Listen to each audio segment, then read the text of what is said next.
الفرقان الحميد. أعوذ بالله من الشيطان الرجيم. اقرأ باسم ربك الذي خلق الإنسان من علق. اقرأ وربك الأكرم الذي علم بالقلم. وقال النبي صلى الله عليه وسلم إنما بعثت معلما وإنما بعثت لأتمم مكارم الأخلاق. معزز حاضرین، پیارے اساتذہ کرام اور دوستوں، آج ہم جو دن منا رہے ہیں یہ یوم اساتذہ یعنی ٹیچرس ڈے ہے۔ ٹیچرس ڈے کا مطلب ہم سب جانتے ہیں کہ جہاں معلم کا نام آ جاتا ہے، ٹیچر کا نام آ جاتا ہے، تو ہمارے ذہن میں کیا آ جاتا ہے؟ تعلیم کا، ایجوکیشن کا۔ تو سب سے پہلے ہمیں تعلیم کی اہمیت کو سمجھنا چاہیے۔ تعلیم کی اہمیت واضح کرنے کے لیے میں مختصر چند اشارات آپ کو دیتے چلوں گا، اس لیے کہ وقت بھی کم ہے۔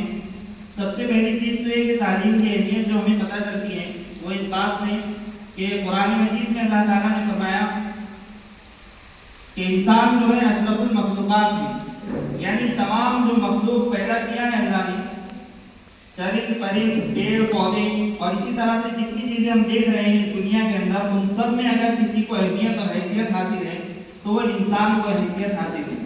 اور اس کو جو اہمیت حاصل ہے اس کی وجہ یہ ہے کہ اس کے پاس علم ہوتا ہے۔ علم کی وجہ سے، تعلیم کی وجہ سے، ایجوکیشن کی وجہ سے اسے وہ درجہ دیا گیا ہے جو دوسری مخلوقات کو اور زمین پہ بسنے والے دوسرے جیو کو حاصل نہیں ہے۔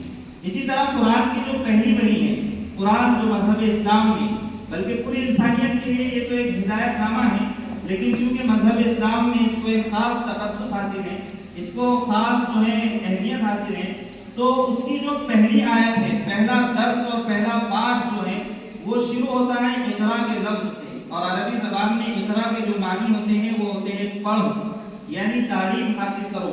تو اس سے بھی پتہ چلتا ہے کہ تعلیم کی اہمیت اس دنیا کے اندر بہت زیادہ ہے۔ پھر ایک شعر ہے علامہ اقبال کا جس میں انہوں نے کہا کہ علم انسان کو انسان بنا دیتا ہے، علم بے مایا کو سلطان بنا دیتا ہے، علم دے جس کو خدا اسے ایمان بھی دے، ورنہ یہ وہ ہے جو شیطان بنا دیتا ہے۔ مطلب یہ ہے کہ علم کے ذریعے سے انسان اصل انسان بنتا ہے۔ چاہے انسان کے پاس دولت نہ ہو، سر و سامانی کے عالم نہ ہو، زندگی گزارنے کے اسباب اس کے پاس نہ ہو، لیکن اگر اس کے پاس علم ہے تو وہ ایک سلطان کی زندگی گزارتا ہے، وہ ایک بادشاہ کی طرح زندگی گزارتا ہے۔ پیارے ساتھیوں، علم حاصل کرنے کے لیے، تعلیم پانے کے لیے جس چیز کی ہمیں ضرورت پڑتی ہے اس میں ایک چیز اور ایک وسیلہ اور ذریعہ جو ہے وہ استاد ہے۔ استاد کا مقام اور مرتبہ بھی بہت زیادہ ہے۔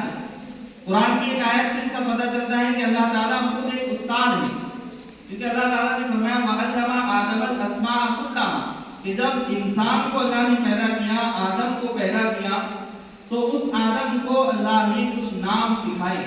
مطلب یہ ہوا کہ اللہ جو ہے آدم کا استاد ہوا۔ تو استاد کا مقام جو ہے، جس طرح کہا جاتا ہے دنیا کے اندر کہ استاد جو ہوتا ہے وہ بھگوان کا روپ ہوتا ہے، تو وہی بات جو ہے یہاں بتائی گئی ہے۔ معاشرے میں استاد کا کردار جو ہے آپ سب نے بھی غور کیا ہوگا، اس کو دیکھا ہوگا کہ وہ جو ہے بچوں کی تعلیم اور تربیت کرتا ہے، ان کی رہنمائی کرتا ہے، ان کو ایک روشن مستقبل دیتا ہے، ان کے فیوچر کو برائٹ کرتا ہے، ہائی لائٹ کرتا ہے، اور بہترین انداز میں لوگوں کے سامنے اس کو ایک انسان بنا کر پیش کرتا ہے۔ تو یہ استاد جو ہوتے ہیں ہمارے لیے قابل احترام، ان کے کچھ حقوق ہم پر عائد ہوتے ہیں، ہم جو ہے ان کا ادب و احترام کریں، ان کے سامنے غلط آواز سے ہم بات نہ کریں، ان کے اگر کوئی ان کو برا بھلا کہتا ہے تو ہماری یہ ذمہ داری بنتی ہے شاگرد ہونے کے نتیجے میں، اسٹوڈنٹ ہونے کے نتیجے میں، کہ ہم اپنے استاد کا دفاع کریں، اس کا ڈیفینس کریں۔ استاد کے اندر اگر کوئی عیب ہے، کوئی برائی ہے، تو ہم اس برائی کو لوگوں کے سامنے ظاہر نہ کریں، بلکہ اس کی خوبیوں کو لوگوں کے سامنے بیان کریں۔ امام اعظم ابو حنیفہ رحمۃ اللہ علیہ کے متعلق ایک واقعہ مشہور ہے، وہ ان کا یہ معمول تھا کہ وہ اپنے استاد کے گھر کی طرف پیر کر کے بھی نہیں سوتے تھے، یعنی اتنا ادب وہ اپنے استاد کا کرتے تھے، اتنا احترام کرتے تھے۔ تو پیارے ساتھیوں، آخر میں آپ سے یہی کہوں گا کہ استاد کے دامن کو آپ تھام لیجیے، استاد کا ہاتھ پکڑ کر اگر آپ زندگی گزاریں گے تو یقیناً آپ کی زندگی کامیاب زندگی کہلائے گی۔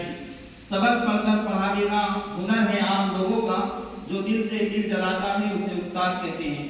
میں دعا کرتا ہوں کہ اللہ تعالیٰ ہم تمام کے اساتذہ کو، ہم تمام کے ٹیچرز کو